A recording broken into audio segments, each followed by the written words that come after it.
So what's up? Magandang umaga po sa inyong lahat mga kamanok. Again, this is PJ Vergara at nandito ulit tayo upang sumagot sa inyong mga katanungan na itinatanong sa akin. So muli po nating himayin yung inyong mga katanungan dyan, pilitin nating sagutin at bagalan ang ating mga recommendations para mas maayos nyo pong ma-analyze yung mga sinasabi ko. So isa lang palaging hinihiling ko if ever nagugustuhan nyo po yung mga videos, mga recommendations, mga sinasabi ko po sa inyong remedyo, huwag niyo po sana kalimutan na mag-subscribe, mag-like, at mag-comment na rin po sa ibaba ng video ito. So, simulan na po natin ito mga kamanok. Ang una pong katanungan ay galing po kay Bablito Galdoza. Meron din akong manok, 7 months na, pero late maturing pa rin talaga. Ang gusto lang niyang maging friends ay yung maliliit at mas bata sa kanya. So mga kamanok, kapag ganitong late maturing, 7 months, normal pa po ito. May mga linyada po talagang ganito, late maturing. 7 months, napakabata pa niyan. Siguro meron lang tong history na maaga pa lang, baka masyado mo nang, alam mo yun, pinagmamaraton na kaagad, maaga pa lang o bata pa lang, gusto mo na kaagad ipasyal. Okay, gusto mo kaagad pumunta sa kapitbahay mo para, alam mo yon, para makita ang rehearsal nila. So, wag munang ganun. Hayaan nyo po muna na yung mga manok ninyo na 7 months ay umabot ng 8 months. Kung talagang, matured na sila bago nyo po sila dalhin sa kapitbahay ninyo para, alam mo yon, para ipasyal. Okay? So, wag po kayong excited. Yung iba excited lalo na kung ang alaga nila yung mga dalawa o isa lang. Excited sila. Pag nakita nila yung kanilang mga kaibigan, idol, pare, subukan nga natin yung yung ating mga alaga, kung ito po ba ay, alam mo yun, pwede nating ipasyal. Okay? So, wag munang ganun kaagad. Okay? Hayaan nyo muna silang ma-develop yung maturity ng manok. Hayaan nyo muna sila diyang nasa tipi. Pag nakikita po ninyo na talagang pulang-pula na yung mukha, yung katawan, buong-buo na, bulto na, at talagang nakikita nyo talagang yung kanyang maturity is nandun na talaga, saka pa lang. Pero yung mga 7 months po ninyo, normal po yan. Huwag muna kayong masyadong magmadali. Anong dapat ibigay? Magbigay kayo ng mga B vitamins, pwedeng yung yung mga budget meal lang muna, yung Omega B12, o yung mga B12 na ganyan. Makakatulong po yan sa magandang sirkulasyon ng dugo, at mapapansin po ninyo, mabilis po ang pag-mature ng manok kapag mataas sa B vitamins yung inyong mga alaga. Pwede rin po kayong, check nyo yung katawan, baka yung katawan, payat pa, kaya ganun. May factor din po yan. Magpurga po kayo madalas, pwedeng monthly, pwedeng every 3 weeks, para sa ganun, mas mabilis po ang pagganda ng katawan. Tapos magbigay po kayo ng Vitamax. Vitamax na po kaagad ang aking ibibigay sa inyo. Para sa ganun talaga, makita nyo kaagad ang development ng manok. So gawin nyo po ito, 3 buwan. Or po pwede po kayong magbigay ng Vitamax every 15 days, makikita nyo po yung development niyan. Pupula ang mukha, gaganda ang katawan. Alright? So, Bablito, sana ay nasagot ko po ng ayos ang inyong katanungan. So, next question galing kay Rodel Giray. Ayan, so, boss, ilang araw bago pakainin yung manok pag nagpainom na ng NF1? Boss, salamat sa sagot. Okay. So mga kamanok, ito pong NF1 natin ay ibinibigay po natin para to sa ating mga manok na nag-iipot po ng kulay puti. Yung kulay puti na parang chok na malalapad na ganyan. Papansin nyo na lang, bakit parang puro puti ang ipot nito na basag na matubig? Makikita nyo lang ang lalapad sa lupa. Kung nasa cages, ang lalapad dun sa soft flooring ng cages. Mapansin nyo yung manok, parang naglalaway. Walang sipon pero naglalaway. Ayaw kumain, mainit ang mukha, mainit ang katawan. Tapos parang malungkot siya. Kapag kaganyan, possible may problema na talaga sa kanyang digestive system. So, ibinibigay natin dyan is NF1. NF1 po, ito umaga at hapon. Hanggat maaari, kung maaari. Kasi lang naman, mura lang naman to, kaya magandang ibigay. NF1 umaga at hapon, then kapag sobrang init ng pakiramdam, nagbibigay ako ng Spectromax. Okay? Para sa ganun, bumaba ang init ng katawan, tapos yung digestion maging maayos. Kung hindi magtunaw mga kamanok, subukan nyo pa rin ng NF1. Kung ayaw pa rin, halimbawa, 2 araw na, 3 araw na, hindi talagang tutunaw, pasusukahin natin yan. Pupunuin natin ng tubig yung butse, para lumambot yung pagkain, palalabasin natin kasi nai-stress dahil dun sa na-stock up na pagkain. So ngayon, pag nawala na po yung pagkain, bigay tayo ng NF1, alright, hanggang sa maging normal po yung kanyang ipot. Pag nakikita nyo po na yung ipot nagiging normal na, nababawasan na po yung puti, nagkakaroon na po ng ibang kulay, nagkakaroon na po ng kulay green. So, ibig sabihin, nagiging maayos na po ulit.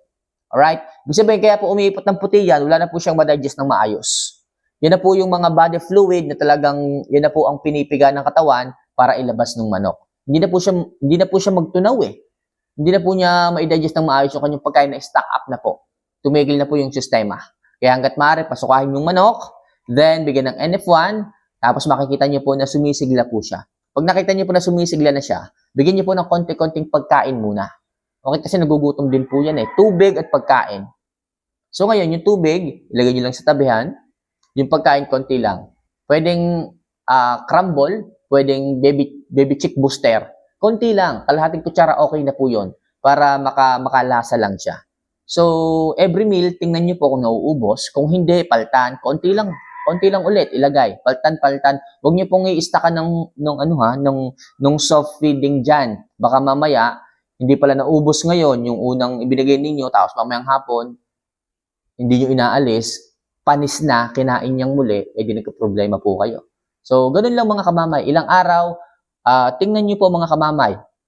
Kung nakakatoka na po siya, araw-araw check nyo. Bigyan nyo ng pagkain, konti lang. Then, kung hindi maubos, alisin nyo po. Konti lang para hindi masayang. Okay? Araw-araw nyo lagyan. Pag nakita nyo kumakain na, ibig sabihin, nagbabago na po yung pakiramdam. Okay? Tapos, pag nakikita nyo po na gumagana na siya ng pagkain, saka lang kayo mag-adjust ng pagkain. So, makakatulong yan mga kamamay. So, sana nakatulong mga kamamay itong simpleng katanungan ko. Galing kay Rodel. Okay? So, next question po tayo, galing kay Rogen Gamebird. Ayan, so, Idol, tanong ko lang po, pwede ba ang Amtil tablet sa 2 months old at sa 1 month old? Pero na-try ko na po, effective po ito. Okay, so, sa 1 month old, 2 months old, yung Amtil po ba ay po pwede? Actually, mga kamanok, hindi ko pa advise na bigyan nyo po ng ganito. Kasi tablet po ito masyado pong mataas po ang dosage nito. Kapag ganyang 1 month old, 2 months old, powder po muna, ang Broxotil Max po muna ang ating ibigay. Pero kung talagang lumipas na po ang 1 linggo, 2 linggo, at talagang ayaw maalis. So kung saka pa lang tayo magbigay ng tablet, kalahating tablet po sa 1 month old or sa 2 months old, kalahati lang po. Pero kung binigyan mo at ayaw pa rin talaga, immune na yung manok, last option natin, L-Spectromax L. Okay? Napakaganda po nito mga kamamay. Kung talagang ayaw gumaling nung sipon, nung pisik, nung halak, o sabihin natin ng kuraysa ng manok, L-Spectromax L. 3 to 5 days po ang gamutan nito. 3 to 5 days ang bigay, 0.2. Kung ganyang medyo maliliit, 0.2. Okay? Pero kung medyo mga 3 months old, 4 months old, 5 months old, 0.3 na po tayo. Then yung mga malalaki, saka po tayo nagpa 0.5 sa ganon. So gawin po natin itong mga kamamay ng 3 to 5 days. L-Spectromax L. Pero kapag talagang ayaw gumaling talaga sa powder, saka pa lang tayo nag-jump doon sa tablet form. Hatiin lang po muna, then if ever ayaw pa rin, saka pa lang tayo magbibigay ng injectable supplements. Last option na po natin yon. Kung talagang hindi kaya ng powder, ng tablet, injectable tayo. Mas mabilis ang ang activation ng antibiotic kasi sa bloodstream natin padadaanin yung antibiotic. Para sa ganun, mas mabilis po ang effectivity nito sa loob ng sistema ng manok. Alright? So, next question tayo mga kamanok. Last question na po muna to. Ito galing kay Limuel Noya. Dung unsay tambal sa foul pack. Salamat, Idol. Idol, salamat kaayo na Jude. Hindi ko alam. Kuy India Iki. Ano yun? Hindi ko masyadong maintindihan yung tanong, iba yatang language to. Anyway, parang na-gets ko naman kung ano daw po ang magandang ibigay na gamot sa foul pox. Okay, actually mga kamanok, lagi ko sinasabi sa inyo, ang pinakamaganda diyang payo is vaccination. Pero kung kagaya nyo nga ako, na backyard breeders, 10 manok lang, 10 sisiw lang, tapos hindi pa ganun karami ang budget natin, so atin na po itong ipakikipagsapalaran kung ano man. So yun nga, nagka-foul pox nga po dahil sa lamok, hindi po natin to laging naikikip. Mas maganda sana kung sa edad na 15 days, nilalagay na po natin sa karton. Then, ilagay po natin sa loob ng bahay natin para hindi lamukin. O lagyan natin ng kulambo para hindi lamukin. Pero kung meron na po, ano po ang po pwede nating ibigay? So, ito mga kamanok, yung aking isa ditong batch, 6 na piraso lang naman yun. Okay? So, hindi ko na siya binaksinan ng fowl pox. Although, yung first batch na 6, okay, hindi siya tinamaan ng fowl pox. Lusot. Sabi ko, wow, okay hindi nagkaroon ng fowl pox. Pero yung second batch na 5 yata yun o 6, tinamaan. Sabi ko, naku, problema to. Kaso, vlogger nga tayo eh. Hindi tayo po pwedeng sumuko pagdating sa ganito. Kailangan nating tingnan, subukan, alamin, para sa susunod na mga breedings natin, alam natin ang dapat ibigay. So, pagka may fowl pox po ang inyong mga manok, mga sisiw, ano po ang dapat nyong gawin? Gumamit po kayo ng Il-Spectromax L. Nakakatulong po ito. Dahil nga mainit ang katawan, lagnat ang katawan, makakatulong po ito. Then, magtimpla po kayo nito. Bawang, asin, Zonrox, tsaka tubig. Paghalu-haluin nyo po yon. Then, spray nyo po sa mga fowl pox, kung saan affected, sa paa, sa mata, spray nyo po yon. Tapos, magbigay po kayo ng injectable Spectromax L sa kanila 0.2. Kung halimbawa ang edad ng manok ay 1 month, o nung sisiw 1 month o 2 months, o sabihin natin 3 weeks, pwede na rin, 0.2 na Spectromax L. Bigyan nyo po din yung painom.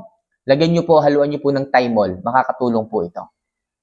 At kita nyo, di ko po pala napapakita. Pakikita ko po one of these days, yung isang manok natin, yung isang sisiw na na-overcome niya po yung fowl pox. Dati talaga yung mata niya, talagang ang laki ng fowl pox. Yung mga binti niya, ang laki ng fowl pox. Pero ngayon kita ko, hilom na. Okay na po, healthy na po muli.